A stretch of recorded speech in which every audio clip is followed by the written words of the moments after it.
ច្បាប់នៃការគិតច្បាប់នៃការជឿបើសិនជាយើងចាទី1គឺទាមទារឲ្យយើងគិតត្រូវសិនចាពេលយើងគិតត្រូវ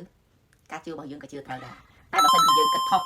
ការជឿរបស់យើងក៏ខុសដែរចិត្តសំខាន់ចាការគិតវិជ្ជមានជំហានដំបូងចាអ្វីដែលធ្វើឲ្យជីវិតរបស់យើងទៅមុខបានដោយសារអីចាទី1គឺផ្ដើមចេញអំពីការគិតព្យាយាមគិតវិជ្ជមានឲ្យខ្លួនឯងបងប្អូនចាពាក្យថាគិតវិជ្ជមានឲ្យខ្លួនឯងនេះបងប្អូនកុំជឿនៅបញ្ហាចំពោះមុខជឿនៅអ្វីដែលយើងប្រាថ្នាចង់បានចារូបភាពជីវិតបែបណាដែលយើងប្រាថ្នាចង់បានពេលដែលយើងជួបនៅរូបភាពជីវិតដែលយើងកំពុងមិនចង់បានដែលយើងតែងតែហៅថាជាបទពិសោធន៍យើងអត់ចង់បានយើងអត់ត្រូវការទេប៉ុន្តែវាចេះតែចូលមកបងប្អូនផ្លាស់ប្ដូរការគិតជាមុនពេលដែលបងប្អូនផ្លាស់ប្ដូរការគិតបាននោះចារូបភាពជីវិតដែលនៅខាងក្រៅហ្នឹងវាមកតាមអ្វីដែលយើងគិតហ្នឹងអ្វីដែលយើងជួបដោយសារតែអ្វីដែលយើងគិតដូចគ្នាយើងមិនចង់បានប៉ុន្តែយើងគិតដល់គិតហើយមិនត្រឹមតែគិតម្ដងទេគិតហើយគិតទៀតនៅរូបភាពជីវិតដែលយើងអត់ប្រាថ្នាចង់បានហ្នឹងអញ្ចឹងបើសិនជារូបភាពជីវិតដែលបងប្អូនជួបនឹងបងប្អូនអត់ប្រាថ្នាចង់បានចាបដូររលកផ្លេកង់ប្រៀបដូចជាយើងមើលទូរទស្សន៍អញ្ចឹងបងប្អូនចាបើសិនជាយើងចង់មើលទូរទស្សន៍ចាចង់មើលកំ pl ែងតោះតែយើងសេរីចាអង្តែនឬក៏ចុចបញ្ជាទៅប៉ុកកំ pl ែងនឹងបានបញ្ចេញកំ pl ែងតែបើសិនជាយើងចង់មើលកំ pl ែងប៉ុន្តែយើងបញ្ជាទូរទស្សន៍ហ្នឹងទៅជាប័ណ្ណចម្រៀងចាយើងអាចមើលកំ pl ែងបានទេយើងទៅឃើញប័ណ្ណចម្រៀងហើយយើងទៅឃើញព័ត៌មានហើយបើសិនជាយើងបញ្ជាទូរទស្សន៍យើងខុសជាក់ស្ដែងដូចគ្នារូបរាងកាយរបស់យើងក៏ដូចគ្នាអ្វីដែលយើងជួបគឺអ្វីដែលយើងបញ្ជាទៅហ្នឹងចាស់តេឡេរបស់យើងបញ្ជាដល់អញ្ចឹងវាជួបនឹងរូបភាពបែបហ្នឹងហើយអ្នកខ្លះគាត់ថាច្បាប់នៃការស្រូបទាញគឺស្រូបលុយចាប៉ុន្តែបងប្អូនអត់ដឹងកន្លឹះមុននឹងយើងស្រូបលុយបានចាតោះតែយើងមានក្តីសុខជាមុនតោះតែការគិតរបស់យើងនឹងគិតត្រូវសិនចាគិតត្រូវសិនឧទាហរណ៍យើងចង់បានលុយតែអារម្មណ៍យើងជាមួយលុយបែបណាឯងអាចទៅរួចឯងគឺជាមនុស្សខ្វះខាតមុខរបរឯងតូចទាបប៉ុណ្ណឹងចាធ្វើមិននឹងបានប្រហែលតែពេលយើងដាក់គោលដៅហើយស្រាប់តែយើងគិតអាហ្នឹងចាបងប្អូននឹងជួបអាហ្នឹងអត់អាចជួបគោលដៅរបស់យើងទេព្រោះអីចាព្រោះអង្តែនទូរទស្សន៍របស់យើងបំបែទៅប៉ុកហើយយើងមិនប្រាថ្នាចង់បាន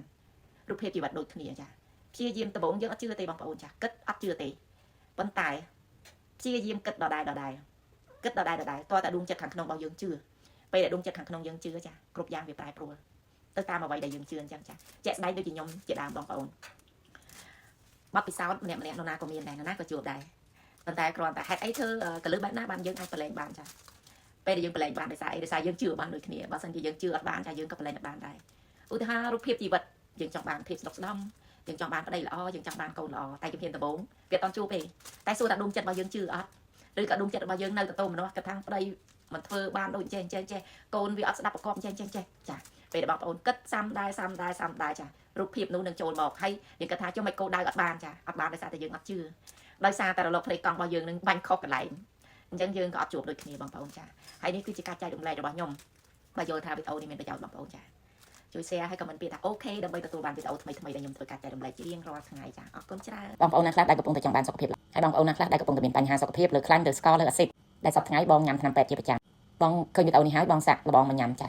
ជាមួយនឹងអាហារូបត្ថម្ភទាំង9មុខរបស់ក្រុមហ៊ុន Volta ដែលមានរកខោសុខញ៉ៃខ្មៅគឺជាគោលដែលជួយសម្រួលដល់កាពះពោះវៀនជួយគ្រប់គ្រងជាតិស្ករជួយគ្រប់គ្រងសម្ពាធឈាមជួយបញ្ចុះជាតិខ្លាញ់អាក្រក់ហើយក៏ជួយសម្រួលដល់ចាការបត់ដៃបត់ជើងអ្នកដែលមានបញ្ហាឈឺសន្លាក់ឬក៏រាងកាយខ្វះថាមពលផ្ដោតអាហារូបត្ថម្ភទាំង9មុខនេះអាចដោះស្រាយជូនបងប្អូនបានចែកជាផលិតផលចារបស់ប្រទេសម៉ាឡេស៊ីចែកចាយដល់ប្រទេសអាស៊ានហើយក៏ជួយសម្រាលដល់សុខភាពរបស់ប្រជាជនយើងទទួលទានជាប្រចាំជារៀងរាល់ថ្ងៃចាធ្វើឲ្យយើងមានសុខភាពល្អអារម្មណ៍ស្រស់ស្រាយ